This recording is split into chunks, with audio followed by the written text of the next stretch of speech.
I'm going to show you how to crochet this alternating spike stitch. It creates a nice, interesting texture in your crochet. To begin, you can begin with any number of stitches. For today's sample, I have a beginning foundation single crochet row of 10. So after you've worked your foundation row, you're going to chain 1 and turn. Now this first row, you're going to work slip stitches in each stitch across. Make sure you work these slip stitches loose enough that they do not pull your stitches together. You don't want to lose the natural elasticity in your fabric there. So insert your hook, pull up a loop, and pull that same loop through your current loop on your hook to create that first slip stitch. Insert into the next stitch and slip stitch. This is a very easy, quick row. Again, make sure you're working those loosely across the row.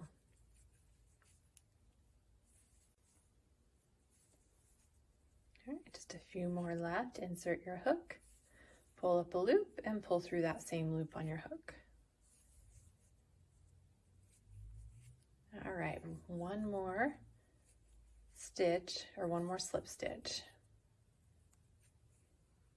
Okay, so I've created slip stitches all the way across. Again, there is enough stretch in there. So now you're going to turn your work and chain 1. Now you're going to single crochet in the top of that first stitch of the row. So the first stitch was your slip stitch. So if you rotate your work, you can see the top of that stitch right here. What looks like the top here is actually your beginning foundation row. So you're going to rotate your work and go into the top of your first stitch, which was your slip stitch, and single crochet. Now you're going to spike a half double crochet stitches in each row or each stitch across, except for you're going to work into the in between the stitches of row 1. So your foundation row is single crochets. So instead of working in tops of the stitches, you can pull these apart and you're going to insert your hook right into that space there. So yarn over, insert into that space, and half double crochet. Pull them apart, you can see that space there. Yarn over, insert your hook, and half double crochet. So half double crochet in the space between the single crochets of your foundation row. And repeat this going all the way across your row until one stitch remains. By working over the slip stitch, it creates almost like a bulkier stitch, which I'll show you here in just a minute. All right, so here's your last one. One stitch remains. Again, this is your first or the last stitch of that foundation row. So you're going to rotate over and grab the top of that slip stitch right there and single crochet. Now to continue this, you're going to turn, chain 1, and slip stitch in each stitch across. Again, working those slip stitches lightly, a little bit looser than you traditionally would. Keep that same consistent elasticity throughout your entire project.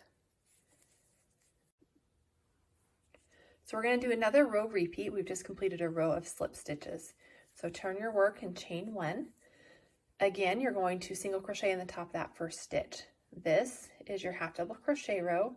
So you got to kind of rotate your work over to grab the top of that slip stitch. And so grab the top of that. There you go, and single crochet in the first stitch. Now you're going to work a half double crochet in the stitches between from the prior row. So if you kind of pull these apart, you can see here's your single crochet from the 2 rows down, and you're going to work in between those stitches. So you're going to go into this space right here. So yarn over, insert your hook in that space, and half double crochet. Now they're easy to spot. Go in between those half double crochets from the prior row, insert your hook, half double crochet. Insert your hook and half double crochet, and insert your hook and half double crochet. Again, you're grabbing those spaces between the half double crochets of the prior row. Make sure that you're not going into the stitches and going below. You can kind of see that there's this back bar right here. Make sure there's the back bar. Make sure you're going below that. So yarn over, go into that space.